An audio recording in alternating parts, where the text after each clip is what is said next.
Thank you, Ate Sylvia. Good morning po. Merry Christmas sa atin lahat. Ngayong umaga tayo po'y nagagalak dahil matagal na nating hindi naimbitahan itong ating speaker. At maganda na atin po siyang marinig ngayong umagang ito. Siya po ay, hindi po niya kasama ngayon si Ate Gloria. Siya po ang kanyang asawa at meron po silang dalawang anak na lalaki. Siya po ay elder ng ang Capital City Baptist Church since 27 years na. Yan pala yun. Once an elder, always an elder. Or you just grow older. He finished also his Master of Divinity at the Asian Theological Seminary and then Doctor of Ministry at the Southeastern Baptist Theological Seminary. Currently, siya po ang General Director ng ating denominasyon, Conservative Baptist Association of the Philippines. Kaya po isang malaking pribileyo na marinig natin ulit po. I-welcome po natin ulit Reverend Dr. Ray Avante. Magandang umaga po sa inyong lahat. Ayan, isang malaking kagalakan po muli na makasama ninyo ngayong umaga at makapagbahagi po ng kanyang salita. Actually, nung anniversary, sayang nga ho, hindi lang ako nakapunta.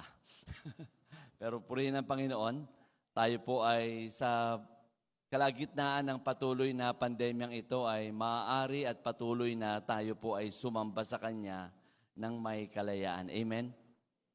Pakisabi po sa katabi nyo, natutuwa ako, nandito ka. Ayan. Yung mga nasa online po, sabihin nyo rin yan sa kasama nyo sa bahay, natutuwa ako, magkasama tayo ngayon. Ayan. Praise God. Ngayon po umaga, I just want to share something about a character during the first Christmas. And this lady, who is, I think and I believe, is so important for the birth of the Lord Jesus Christ, no other than si Mary. Kaya ang bati ko po sa inyo, Merry Christmas. Ayan, no? Sabi kanina, 14 na araw na lang at Pasko na. Pero tuwing Pasko po, ating ginugunita ang kanyang kapanganakan. And it is really important for us not just to remember the birth of the Lord Jesus Christ, but for each and every one of us to be able to see,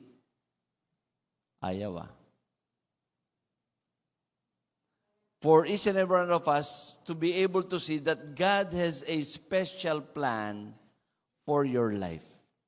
Do you believe that, mga kapatid? Na ang Diyos po ay merong natatangi at napakagandang plano para sa buhay ng bawat isa sa atin.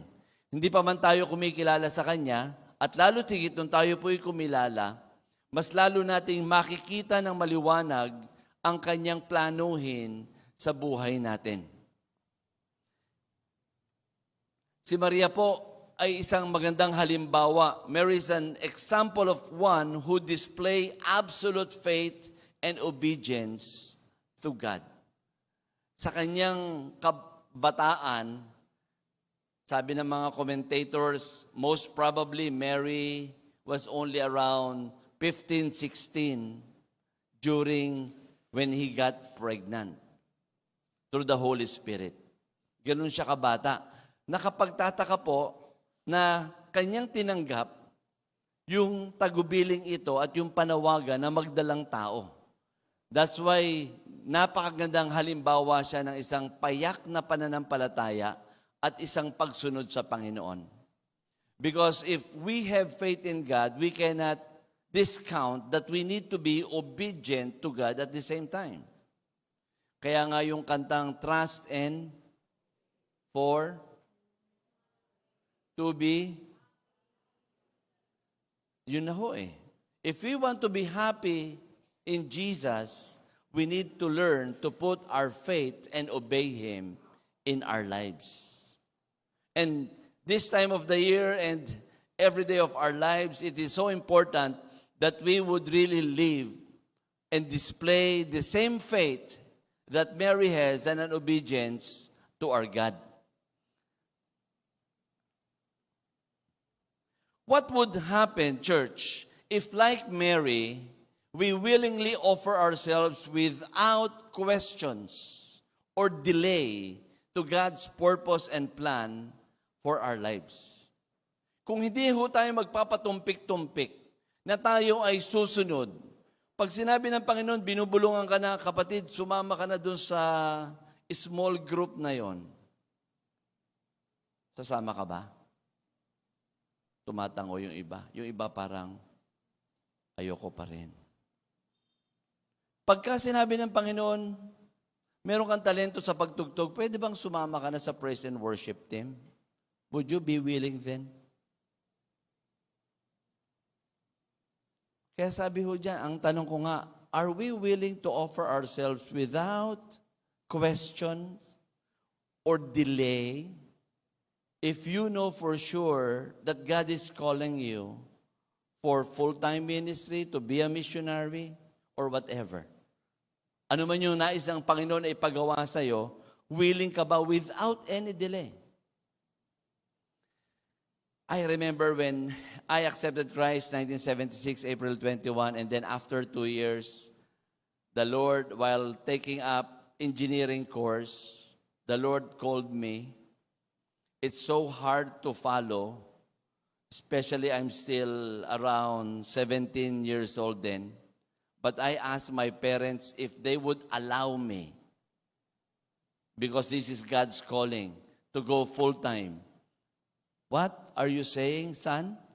Titigil ka sa engineering, tapos papasok ka ng Bible school, magpapastor ka, gutom yan.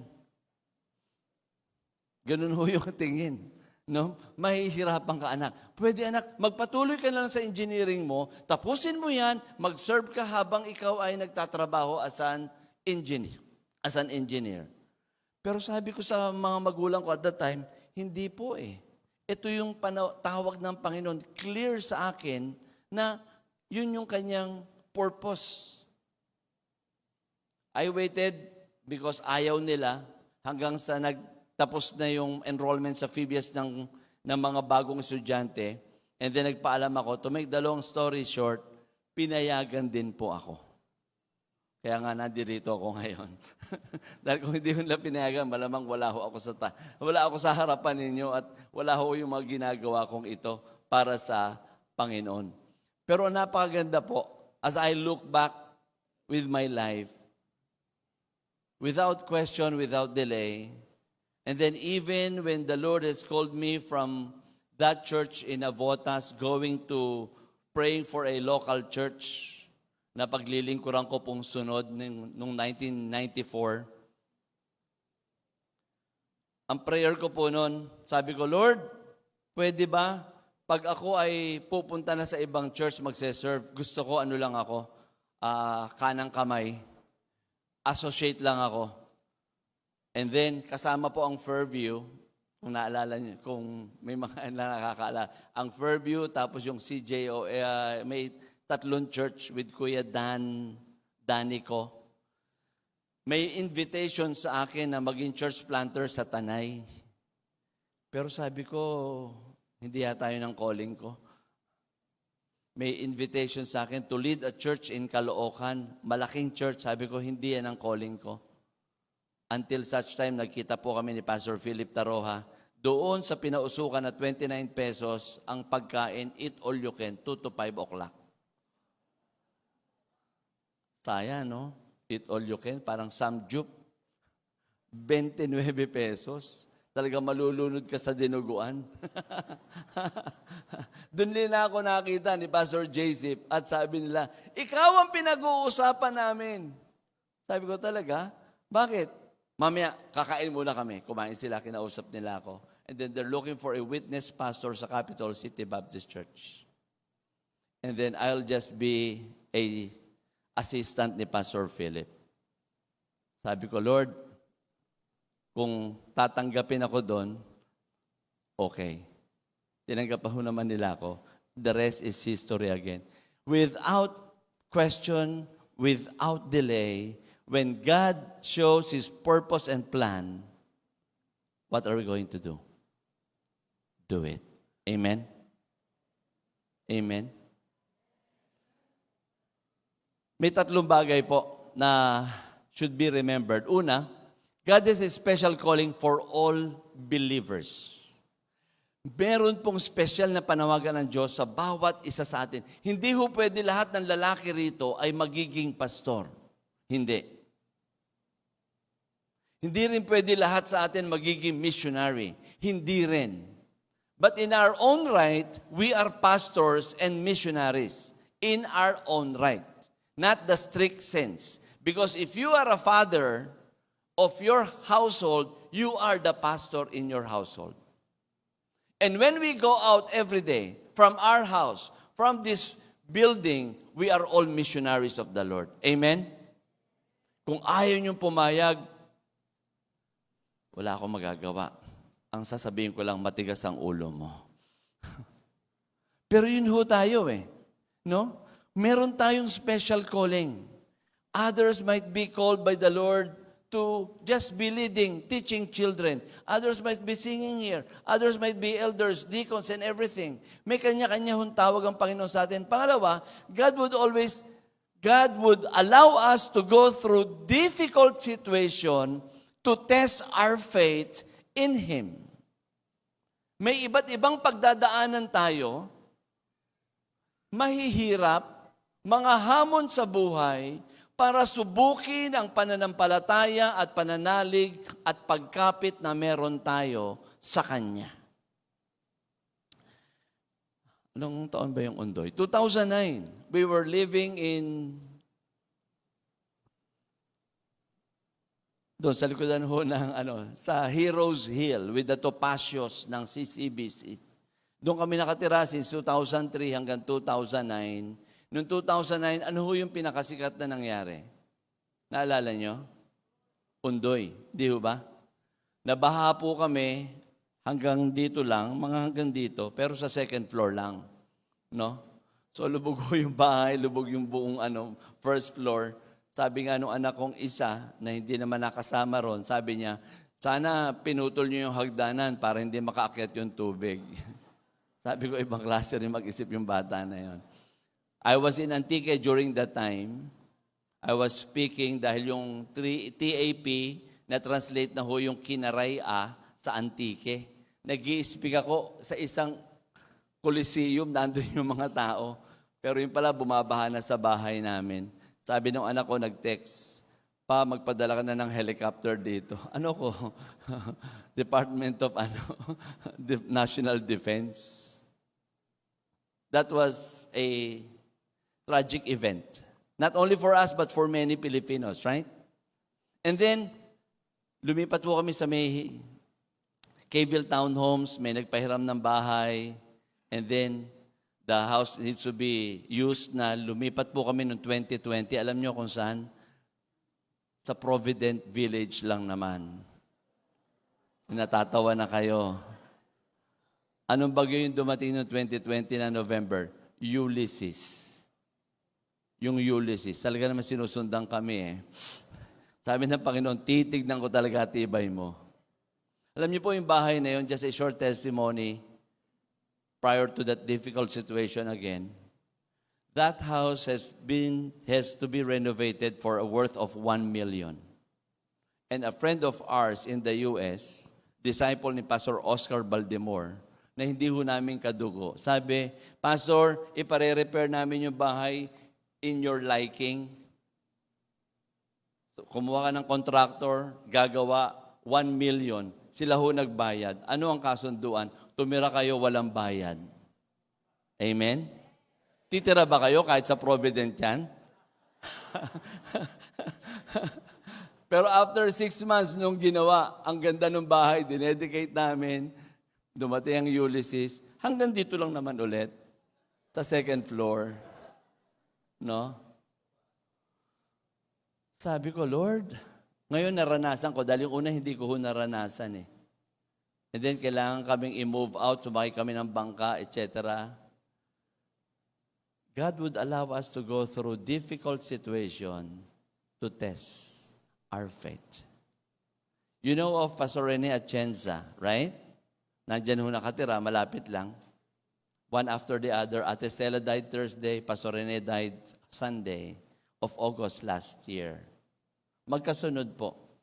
So severe, so heavy ang trial, testing of the faith ng mga anak. Iisang anak lang ang nandito, nasa abroad yung tatlo. And I know, ang bawat isa po sa atin, may kanya-kanyang pinagdadaanang sitwasyon na yung pananampalataya mo, kapatid, ay sinusubok ng Panginoon. Magpasalamat ka dahil sinusubok ka ng Diyos. Ibig sabihin, buhay ang Diyos sa buhay mo. Amen? Amen?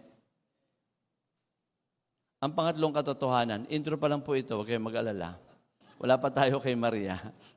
Obedience to God's call brings what? Meaning to our lives. Yun ang maganda.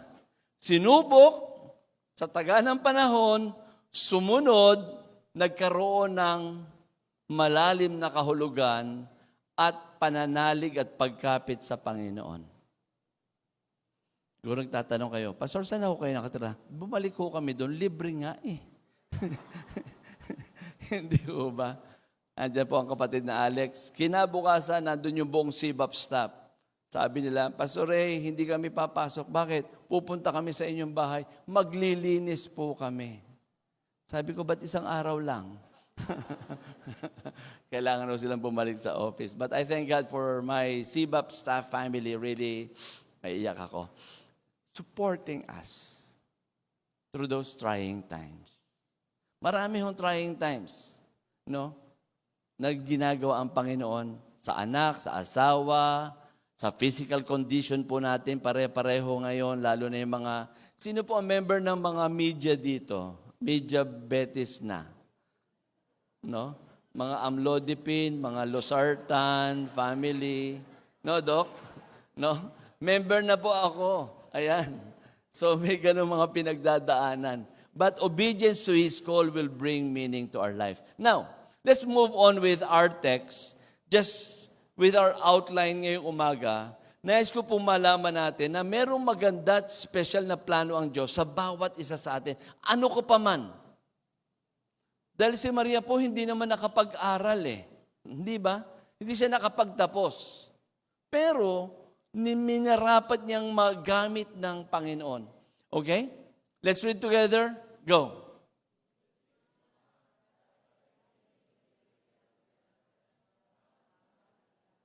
The virgin pledged to be married to a man named Joseph, a descendant of David. The virgin's name was Mary. Simpleng katotohanan po tungkol diyan kay Maria. Siya'y bata, nasabi natin kanina, siya po'y hindi kabilang sa prominenteng pamilya doon sa Galilea. Ang Galilee po ay isang town, isang lugar na mahirap din. Hindi ho ito nasa Forbes, nasa Tondo ito. Nasa Tondo, Maynila. Mahirap po sila. At siya nanggaling sa Nazareth na kung saan, sabi nga ganyan, God sent Gabriel to Nazareth, a town in Galilee. Is there anything good coming out of Nazareth? Naalala nyo, John chapter 1? Yun po yun.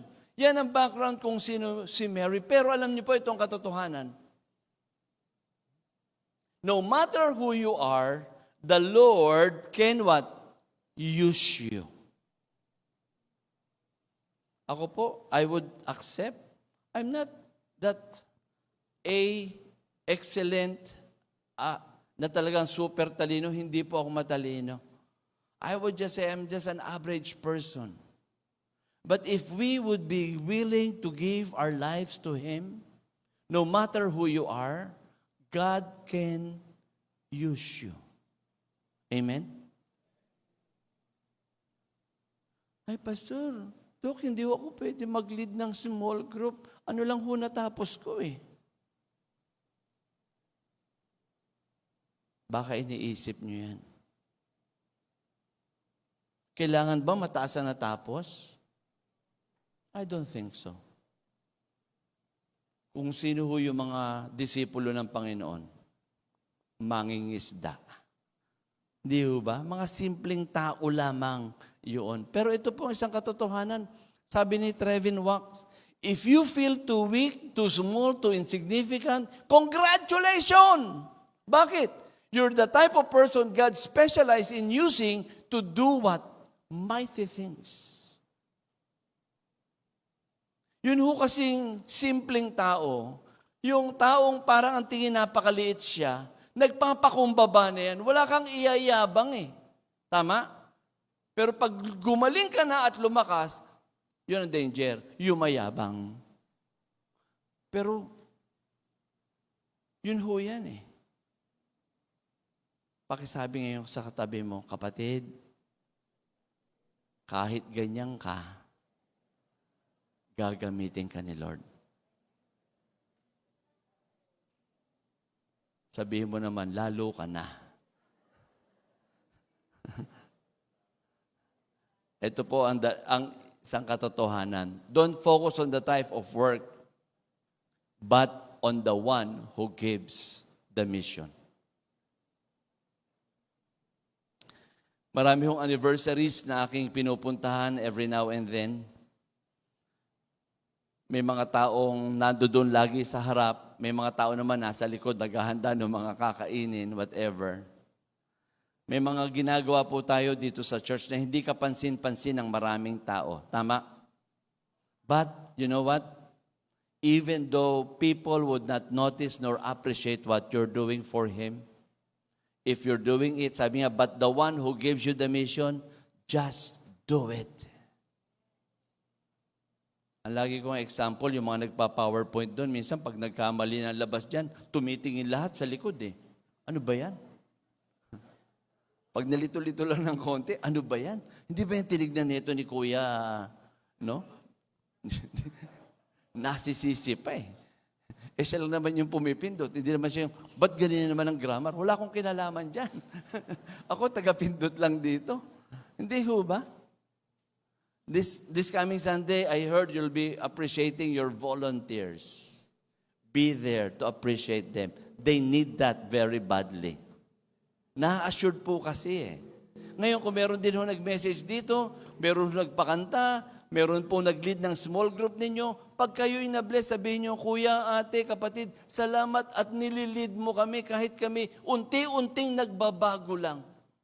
Hindi naman yung mabilis yung pagbabago, unti-unti na lang. Salamat, nililid mo kami. Amen?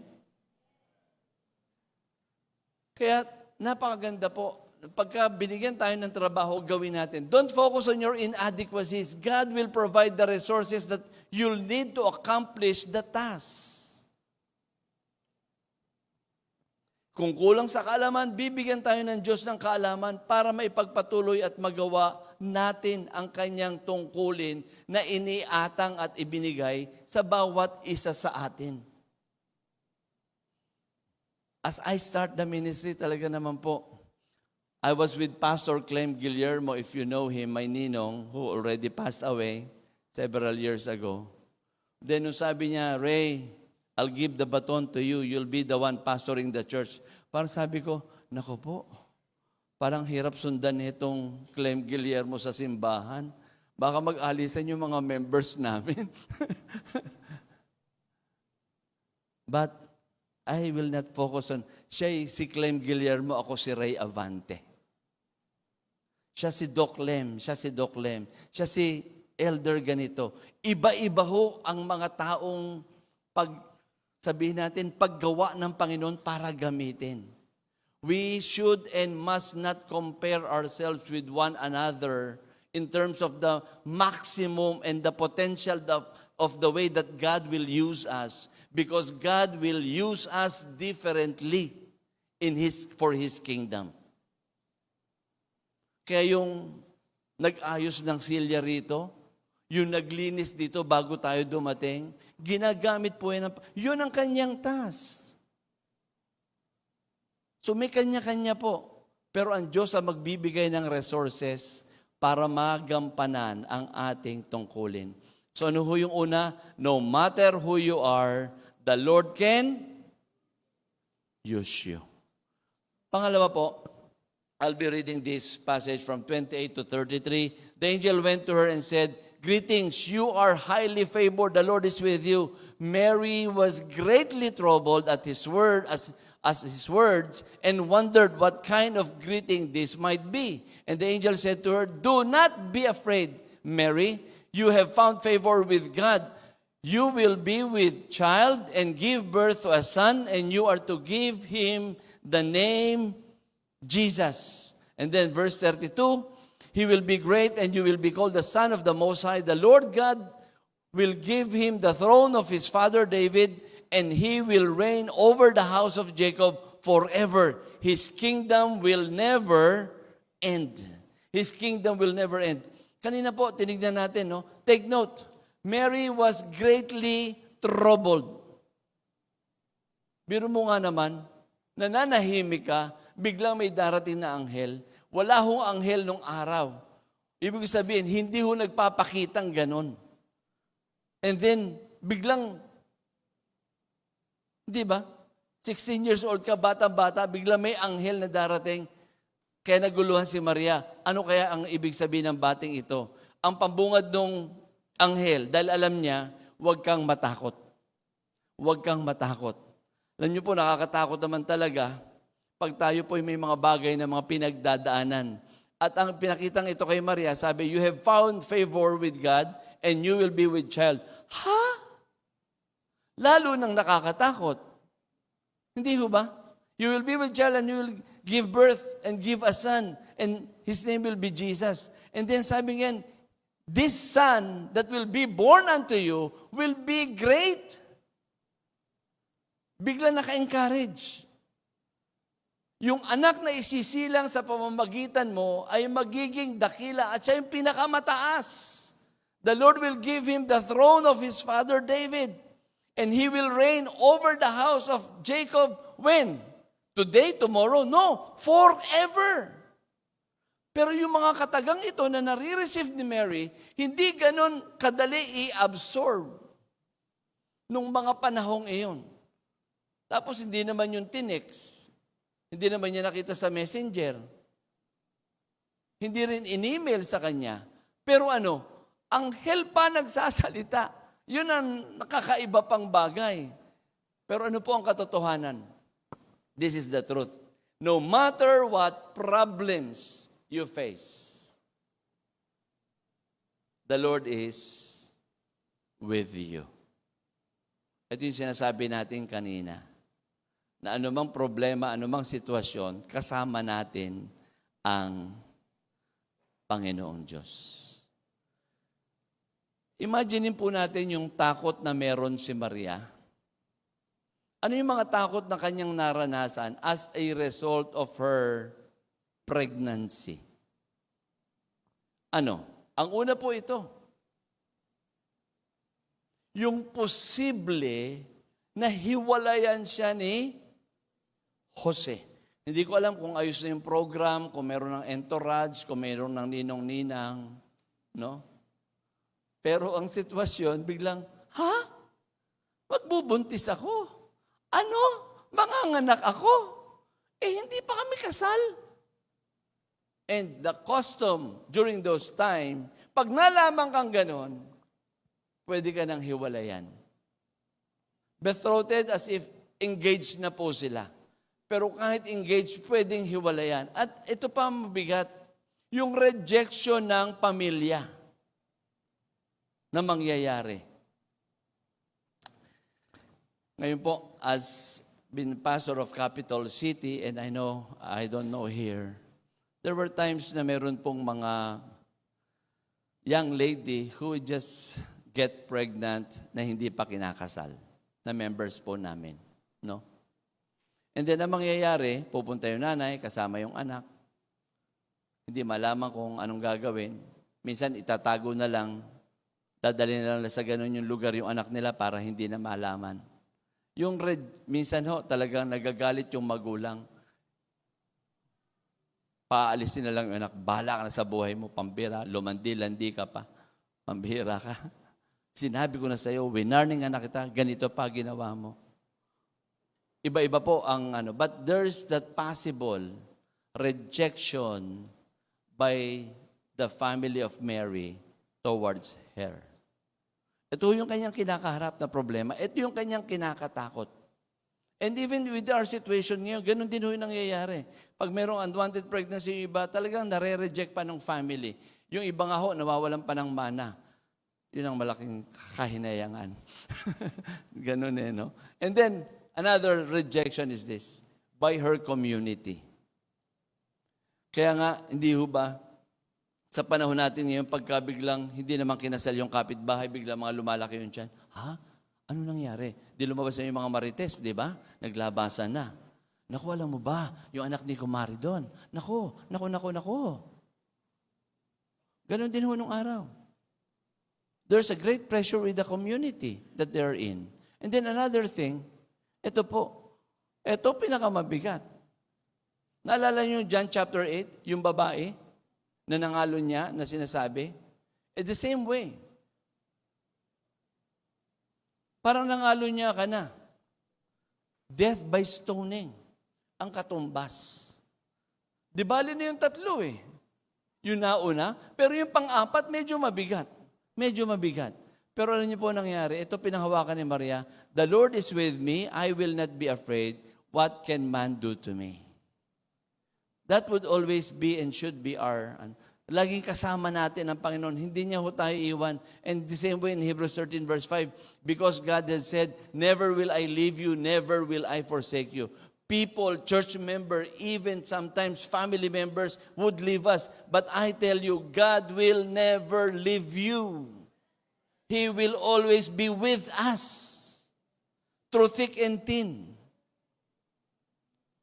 Makakasama po natin siya. Kung kaya't kahit anuman po ang ating suliranin na ating kinakaharap sa buhay na ito, tandaan natin, ang Diyos ay laging sumasa atin.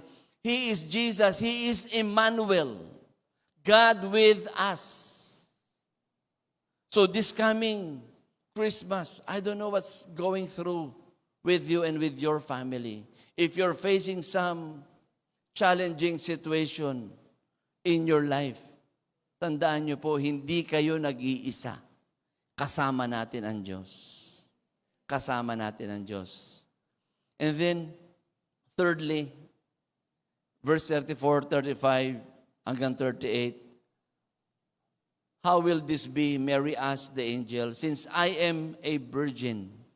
The angel answered, the Holy Spirit will come upon you, and the power of the Most High will overshadow you, so that the Holy One to be born will be called the Son of God.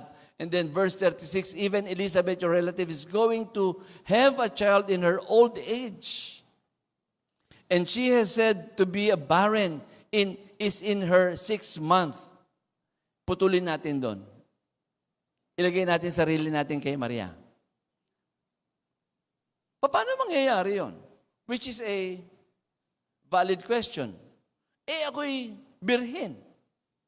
Ibig sabihin, wala pa nangyayari sa amin ni Jose. Ikakasal pa lang kami ni Jose. Paano mangyayari? Yung Santo Espiritu ang lulukob sa iyo. Pagkatapos sinabi, alam mo ba, na yung kamag-anak mo, si Elizabeth, baog yan. Pero manganganak yan. 6 months na nga So alam din ng Panginoon, yung kalagayan ni Maria at yung kalagayan ni Elizabeth. So nagkakaroon siya ng assurance bigla. But 37 says, ito po ang maganda, nothing is impossible with God. Wala hong imposible sa Diyos.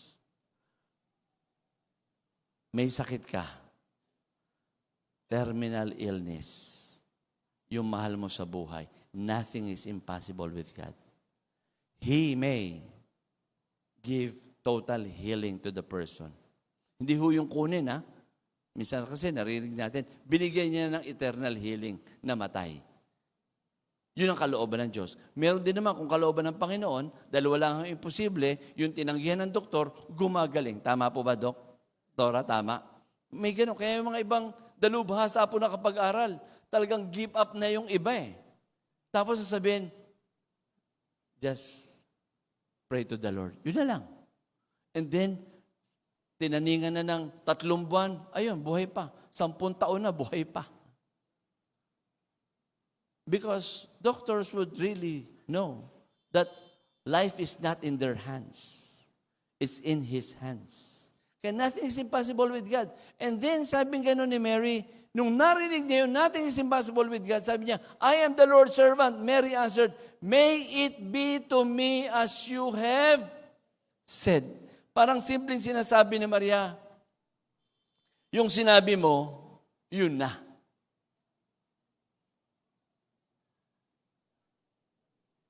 No matter what God promises, kapatid, the Lord can do it. Gagawin at gagawin ng Panginoon ang Kanyang ipinangako sa atin. Pag sinabi niyang seek His kingdom first and His righteousness, anong kasunod? And all these things will be added unto you. Ano ang context? Kakainin, damdamtin, titirhan. Why worry?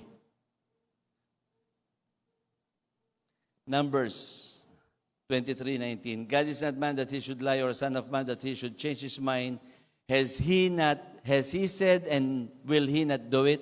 Or has He spoken, and will He not fulfill it? Yan ho yung pangako ng Panginoon. Pag sinabi niya, mangyayari yan. Pag sabi niyang, babalik ako, babalik ako. Pag sinabi niyang, unahin mo ko, unahin mo ko.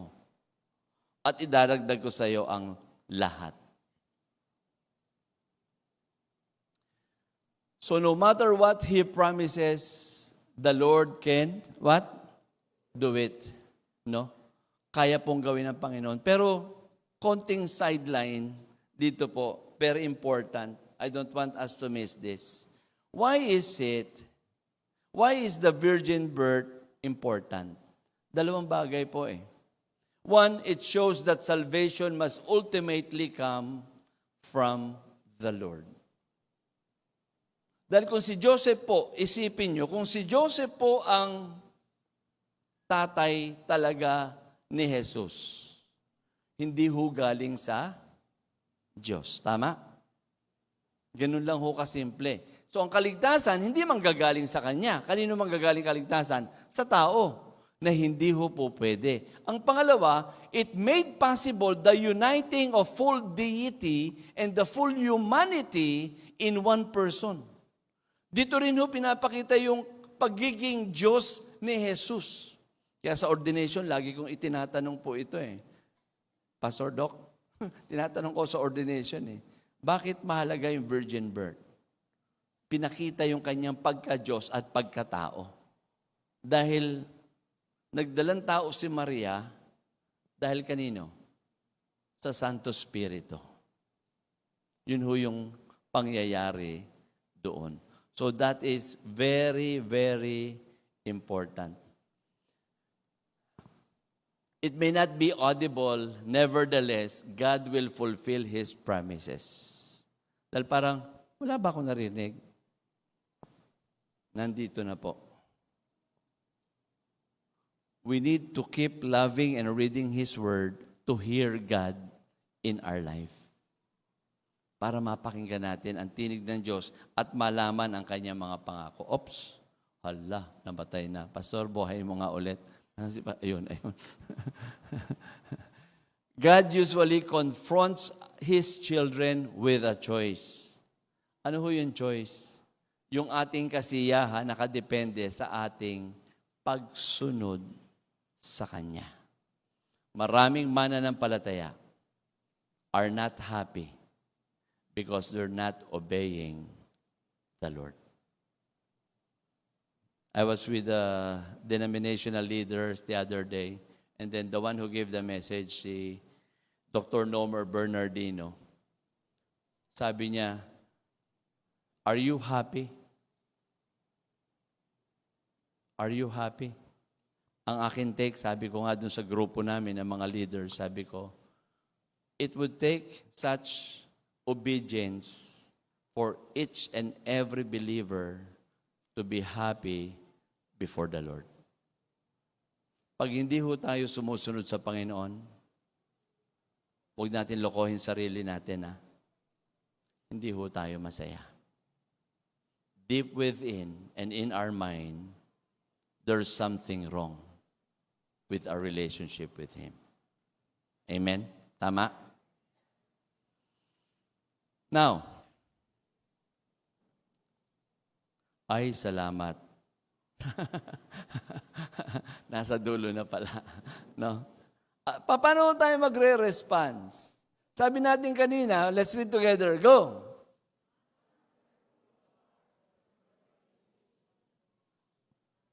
Be available. Pwede? Sabihin niyo sa katabi niyo, pwede? Pangalawa, basa. No matter what problems you face, the Lord is with you. Ano pong dapat natin gawin? Hold on to Him.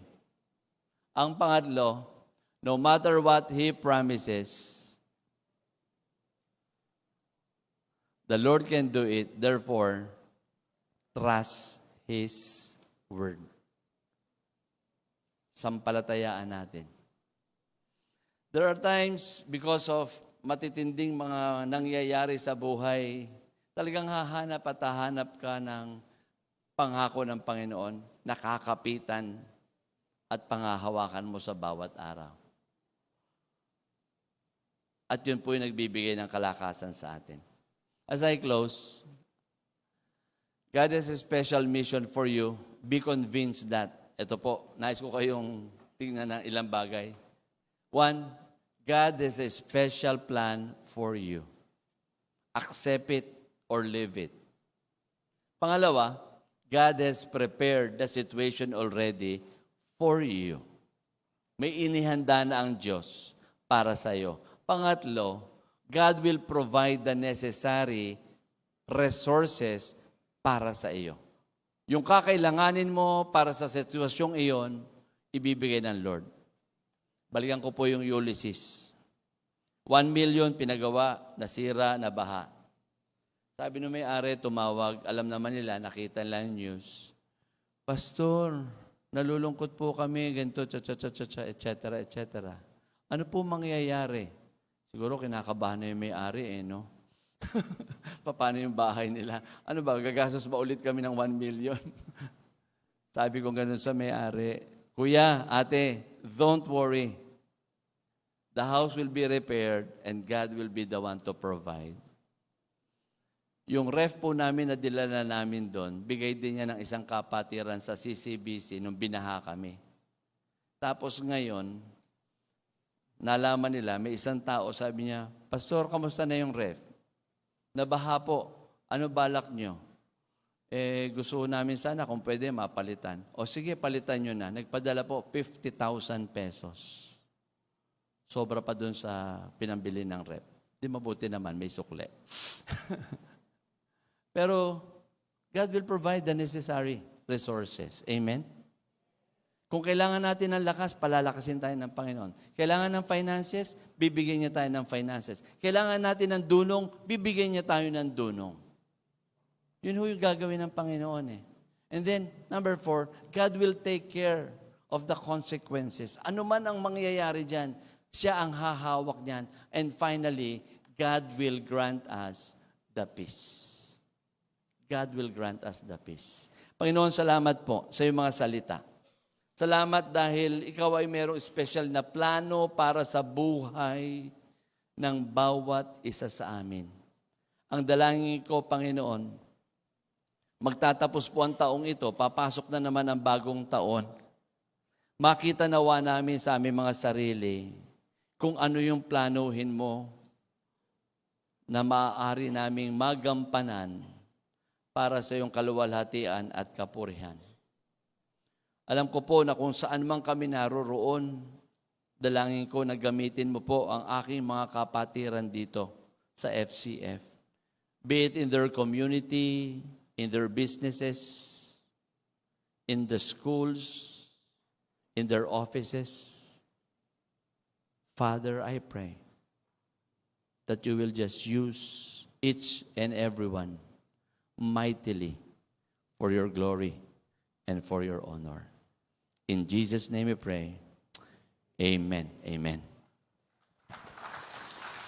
Amen. Maraming salamat, Pastor Ray, sa pagpapala. Huwag muna kayong umalis, Pastor. Alam nyo, nung ako po ay nagka-quiet time sang araw, naisip ko, bine-bless tayo ng ating guest preacher. Dapat siguro i-bless din natin sila pagpe-pray natin. Gagawin po natin yan para sa lahat ng ating mga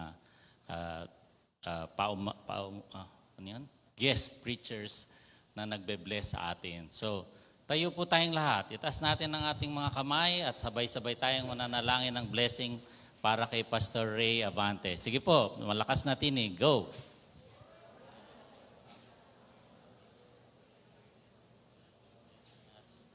Sige po, hindi ko kayo marinig. Lakasan natin, mga kapatid. We worship you, Lord. We thank you for your word that proceeded from your mouth this morning, that it will not return to empty, accomplishing the purpose for which you sent it. Panginoon, bless mo po si Pastor Ray sa kanyang trabaho, sa kanyang pamilya, sa kanyang kalusugan. Oh God, we pray that you will worship him. Ikaw po ang gumamit sa kanyang patuloy, Panginoon. Ikaw po ang magpalakas sa kanyang kalusugan, oh God, Jesus. Father in heaven, a blessing, oh God, indeed, na natanggap namin ngayong umagang ito sa pamamagitan ng iyong Holy Spirit through the mouth of Pastor Ray. And Lord, as we close this worship service, we ask that you bless Pastor Ray Abante. Napakalaking responsibilidad maging General Director ng isang denominasyon. So the strength that he needs, we ask you, Lord, for supernatural strength. We pray, O God, for his family. We pray for all the decisions that he will make na tungkol sa kanyang trabaho as General Director. Pray po namin ang mga ministries, ang church na kanyang kinabibilangan, CCBC. Panginoon, patuloy mo siyang gamitin, O Lord, at marami pang mabless, gagaya ng pag-bless niya sa amin ngayong umagang ito. Marami pa pong mapagpapala sa pamamagitan ng kanyang ministeryo.